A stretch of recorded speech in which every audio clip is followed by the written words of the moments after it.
Little Red Riding Hood. Once upon a time, there was a pretty young girl who had such a big heart that she loved all sentient beings, and all sentient beings loved her back. Her grandmother, especially, had an infinite love for her, and one day she gave her a little cap of red velvet she made herself.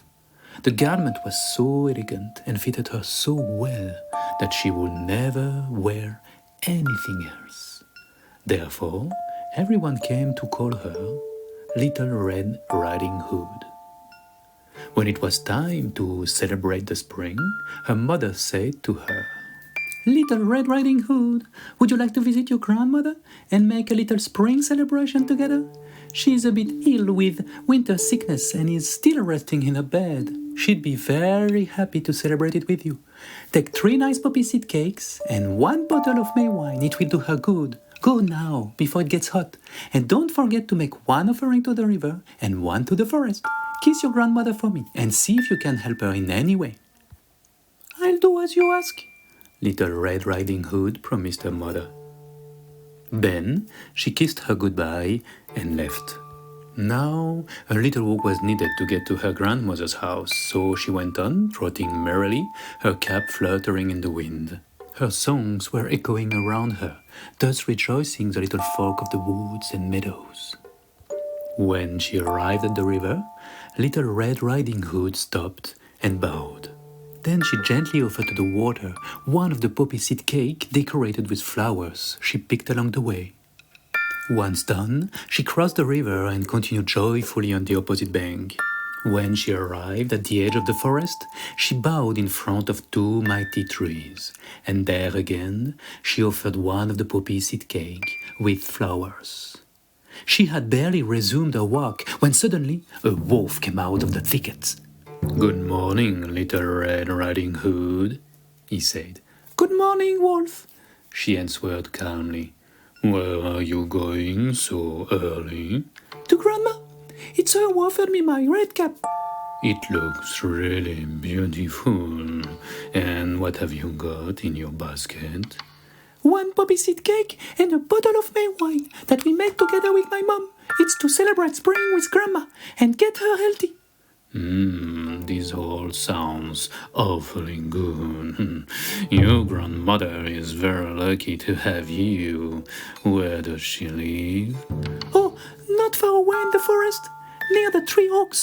It's the house of the Golden Meadow, nestled in the hazel bush. You should know it." The wolf thought, salivating. "This looks like 2 good meals, easy to get and tasty if I trick them all right." Then he added loudly, "Such a lovely wood, isn't it? With all these pretty flowers, and you too are pretty in this morning light. You must belong to a good family to be so poised and relaxed. Oh, look there, some red flowers." Little Red Riding Hood had a look, but right at this moment, sun rays went through the branches, and she blinked, dazzled. When she reopened her eyes, the wolf had disappeared. There was only sunlight, dancing and playing with gorgeous flowers. She breathed deeply, then made a nice bouquet and smiled, thinking happily about her dear grandmother. Afterward, she went back on her way, hoping and humming. Meanwhile, the wolf hurried to the grandmother's house, sneaked around it, and knocked at the door. "Who's there?" she asked. "Little Red Riding Hood, with a poppy seed cake and a bottle of May wine for you. Let me in," answered the wolf, imitating the voice of Little Red Riding Hood really well. "Pull the bobbin and the latch will go up," cried the grandmother. "I am still a bit sick and resting in my bed." The wolf pulled the bobbin and the door opened. Without saying a word, he went straight in and up to the bed, his mouth wide open. Not even chewing, he swallowed her all at once. In order to make a perfect feast and eat the little one as well, the deceiver then wanted to disguise himself and put on one of the grandmother's nightdress and her nightcap, then got into bed as if nothing had happened and drew the curtain. After a little while, Little Red Riding Hood finally arrived at the house. How happy she was to celebrate the spring with her dear grandmother. But when she was about to knock at the door, she had a strange feeling. Had she just opened the door, or was it already open? She cried, "Good morning," but received no answer. She entered anyway, drew the curtain back, and went to the bed. There lay her grandmother, under a huge quilt, and with her nightcap down over her face. She looked wonderfully odd, so much so that Little Red Riding Hood wondered if her senses were playing her up. "Oh, Grandma, what big ears you've got," she said. "The better to hear you breathe, my dear." "Oh, Grandma, what big eyes you've got." "The better to see you with, my dear." "Oh, Grandma, what big hands you've got." "The better to hug you with, my dear." "Oh, Grandma, what a big mouth you've got." "The better to eat you with." Hardly had the wolf said this, that he made a spring out of bed, the mouth wide open and salivating, ready to eat her alive. But the garment of Little Red Riding Hood shone with a mighty red, for it had been woven by an infinite love. Thus, all the illusions suddenly fell apart, revealing the wolf as he truly was, without any deception.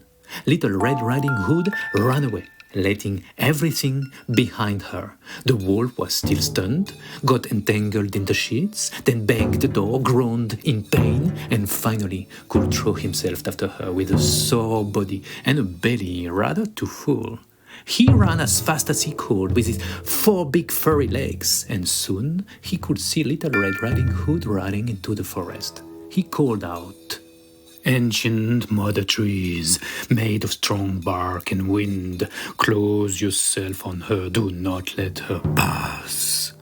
But the ancient mother trees remembered Little Red Riding Hood very well and did nothing to her, quite the contrary. They moved away to let her pass at ease and gently blew into her back so that she would go even faster. When it was the wolf's turn to pass by them, the trees got closer and stretched out their big gnarled roots. The wolf stumbled, cursed, growled, but was back in a snap, chasing her again with his panting tongue and his evil eyes. He caught up with her once more near the river and called out, "River of the two worlds, rise your water from the depth, do not let her pass." But the river remembered Little Red Riding Hood very well and did nothing to her, quite the contrary. The water went down in order to let her cross easily, and when it was the wolf's turn to cross, the river suddenly burst its banks and took him away with all its might. The river only calmed down when the wolf was drawn once and for all. Then from deep underneath, another body popped back up to the surface, that of the grandmother who was gently left on the bank. Her eyes opened slowly, and when she saw Little Red Riding Hood smiling at her, she smiled too. Thus, after all these trials, Little Red Riding Hood came back to her mother's home along with her dear grandmother. The three of them together celebrated the spring with lots of laughter, dancing, few poppy seed cakes, some delicious May wine, and an infinite love. It was Little Red Riding Hood, adapted and told by Relax Petso, inspired by the fairy tale by the Brothers Grimm, as well as the one by Charles Perrault, by La Finta Nonna by Italo Calvino, and Egbert de Liège's De Puella a Lupellis Servata, an 11th century tale.